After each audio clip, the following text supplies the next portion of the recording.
From here on out, you guys are a team. Do you understand? You are going to eat together, sleep together. You're listening to Riley and Scott. You're going to file a joint income tax return. End of discussion. On News Talk 1440 WROK. This is Riley and Scott Rewind on News Talk 1440 WROK. Let's talk about fixing Illinois, and as we have taken great pains to point out, not the traditional fix that you're used to here in Illinois. Tom Johnson's in the studio with us, Fixing Illinois, Politics and Policy in the Prairie State. How you doing, Tom? I'm doing great. Thank you for having me in today. Thanks for braving the weather and chance of mildew and coming in here. I came in from Moline last night and so forth. I'm glad I did. I'm glad I didn't have to come out on 90 today. Yeah. So are you the guy now we lean on? Is this this is the template for getting this state back in working order? Well, first of all, why did we do this? We did it because Jim Nolan and I have been around Illinois for all of our lives. Grew up here in the late 50s and early 60s, the boom times. Everybody felt good about Illinois. Interestingly enough, back then you'd say, where are you from? I'm from Illinois. You don't hear that as often. No, my grandfather took great pride in being from Illinois. Yeah. And so, we were sitting around and said, we're just in a funk, Jim and I were, and said, what are we going to do about it? Well, let's try to make a contribution. Let's try to talk about how we could improve our lot in life. We are tired of the stories that are written about our state today. They're all pretty negative. We rank 48th here and 50th there and 49th there. Nothing very positive. Fourth in corruption. Well, and that's why First out migration. There you go. That's why the last chapter of the book is about corruption. I'll get to that in a minute. But I mean, so that's what motivated us. We thought, boy, if we could steer the discussion, especially in this next election cycle, to how are we going to fix things, rather than who did what wrong. Lots of wrongs. Lots of people did them. Placing the blame and so forth is not fixing them. So that's where this book came from. And we did it in a way that there's 98 proposals in here. You may disagree with every one of them. Or you may say, I would have done that a little differently, or I would have proposed a different solution. Fine, let's talk about it. We're just two guys, been around for a long time, but two guys that believe that there are things that we could do to change how we feel about our state, meaning all of us, and how the outside world feels about us, because that's important when it comes to investment and job creation. People need to feel that we're putting our dollars in a place that will do well, and it's a place that will appreciate us and so forth, and want us to be there as part of the citizenry. So hopefully we'll steer the debate a little bit to the future of the state. 4 years from now, we're going to be celebrating our 200th anniversary of existence, birth date, our birthday. We hope the stories back in 2018 are about a couple of our successes rather than continuation of our failures. And so that's what's helping motivate. Hopefully we'll get some people to think about, yes, I'll champion that cause. So you don't mind disagreement as long as it jumpstarts the conversation? Absolutely, because, through discussion, we may come up with a great solution. The great success would be if there were, between now and 2014, there were a couple stories in national news that said, wow, did you see what they're doing in Illinois? In a positive tone.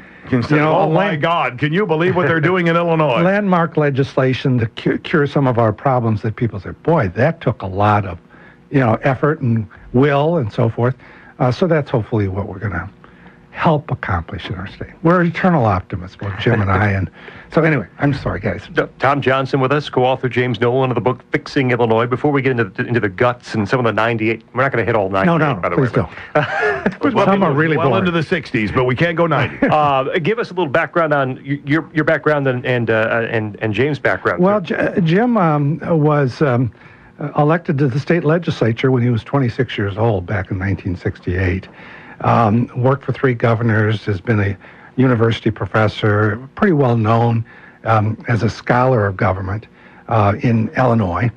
I did a stint in state government. I was director of revenue back in the early 80s, and then I went off to the private sector, and more recently came back as president of the Taxpayers Federation of Illinois. I'm now, as Jim is, we don't use the R word. No. We've graduated to the next stage in life, which is elder statesman, shall we say. So, but we've been around and watched our state for the last 45 years. the good times and the not so good times. So, I don't know if you directly address it or have a direct prescription in the book, but I think any talk about fixing Illinois has to start with the pension problem and the underfunding. All right, so we got a bill, signed into law, it's in court now. Right. Do you think that bill is enough to say, all right, pension's done, we can work on these other 98 problems, or do we still have further to go? Well, we've got a little bit further to go. It was a great first start. It still leaves $100 billion of unfunded liability, and that's a big number. When people hear that number, they say, oh my God, how are we going to deal with that? Excuse my language. But the point is, what we really need to do is put out the plan for the future of the state that says, you know what, yes, we've got a big debt, but we are going to manage it. And we're going to manage it this way. It's going to take 5 or 6% of our revenue stream. You know, if you present it in that way, it may look like you've come up with a solution rather than continue the problem. We still got a problem in the area of local pensions, police and fire.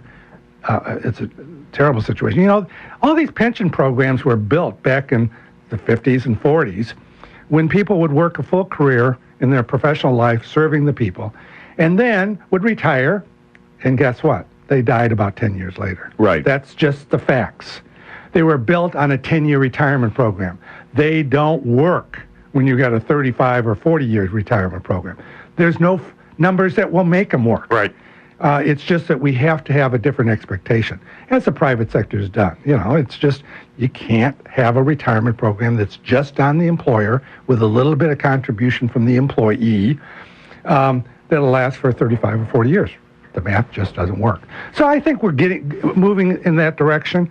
Hopefully we can move on to some of these other more challenging issues as well, and we'll see what happens.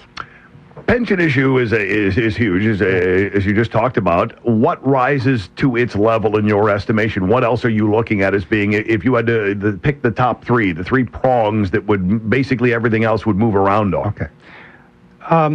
I mentioned earlier, the reason we wrote the book is Jim and I were kind of in a funk watching the history of our state during our lives.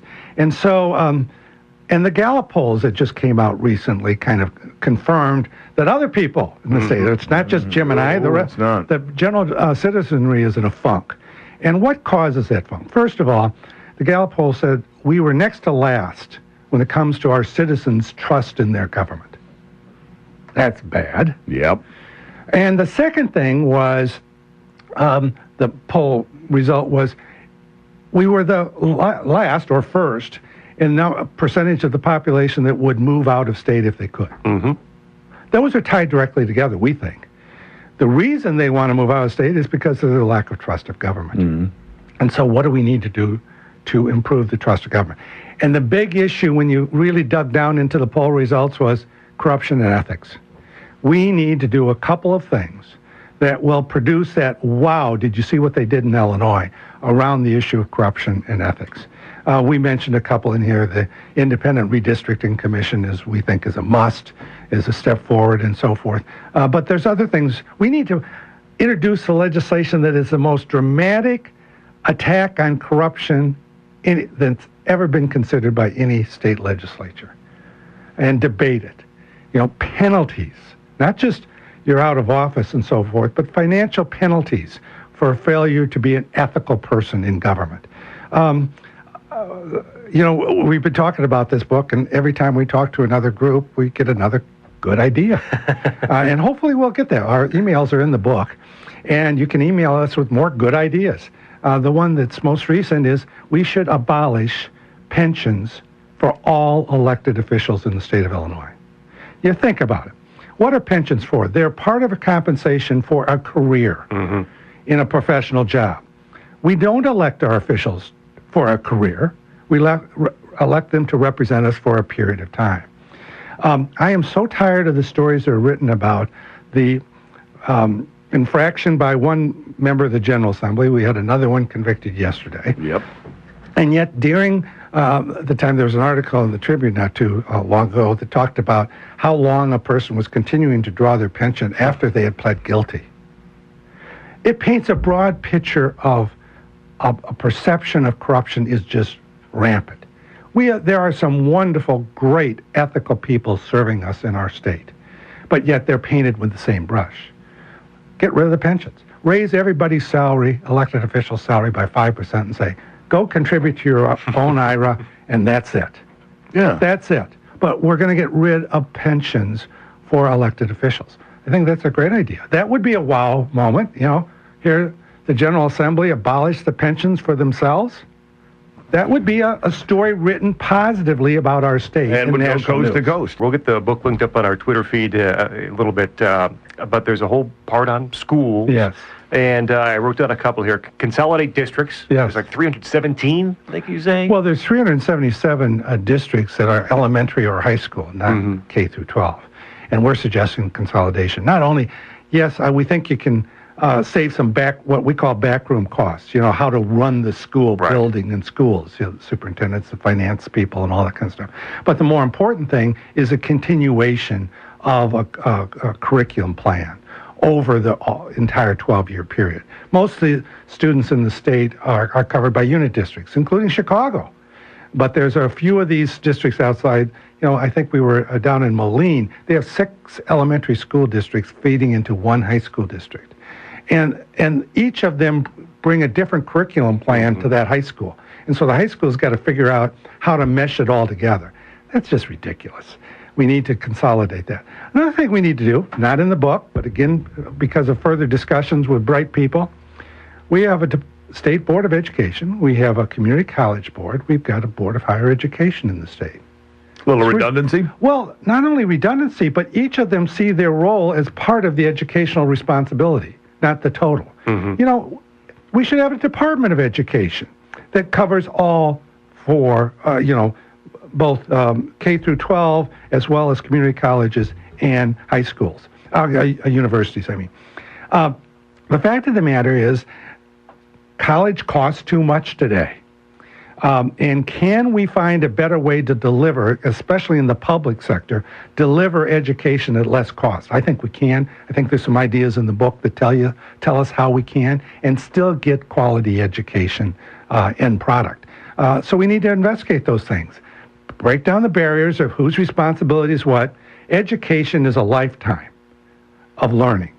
And we shouldn't bracket it into little pieces. Because what ends up happening is, if we don't do a good job in this piece, we just give it to the next group to fix. So we have a lot of spending of remedial education at the community college and at four-year universities. Why do we have remedial education? Because the prior group didn't get their job done. So we need to look at some of those things. I think there's some bold solutions in here that just make sense. And if we can put the big umbrella of fixing Illinois as kind of the initiative to move forward on some of these ideas, to protect people, to be honest with you. A politician introducing one of these ideas just sitting on by itself, oh my goodness, all kinds of criticism. But if it's done in the context of, we're trying to fix Illinois, there may be more support and willingness to enter into the debate. So we'll see. Also on schools, year-round calendar. Yes. And I love increased school choice. It's just, yes, we keep banging our head the same way. We throw more money at school districts, and we get pretty similar results. It seems to make a lot of sense to me to let the money go with the kid and let the parents and the children figure out what's best for their education. Our current calendar is 3 months worth of dislearning. Right. Yeah. It's just waste. You spend the first month and a half of the next school year teaching what you had taught in the last school year, but they forgot in the 3 months. Well, I got my kids working out in the field for the 3 months. I mean, that's what we use it for, right? It used to be that way. That's not the world we live in today. No, it's not. And the structure of our education delivery system shouldn't be based on 50 years ago. We need to bring that together. That's what they do in Japan. They produce a much more quality educated student because they're learning throughout the year rather than only 9 months during the year. We need to make some of those choices. And people say it'll cost more money. But there's ways to save money in education as well. Some of this consolidation, some of this dollars follow the student rather than appropriating $1.5 billion to the public universities without any student requirement, achievement. None. There's no accountability of how many kids are going to be in the public university classrooms as a result of this $1.5 billion. Reallocate some of that dollars. Get the education earlier in life so you're prepared to learn in a more efficient way as you get to the community college and to the university setting. Do you have a few more minutes? Sure. Okay, here's why. There's a breakout piece in the book that's interesting about Rochelle. Just south of us on 39, doing things the right way. I want to give you more than 12 seconds to talk about what Rochelle's doing. So yeah, we may go 30 on that. Okay. This is Riley and Scott Rewind. This is WROK.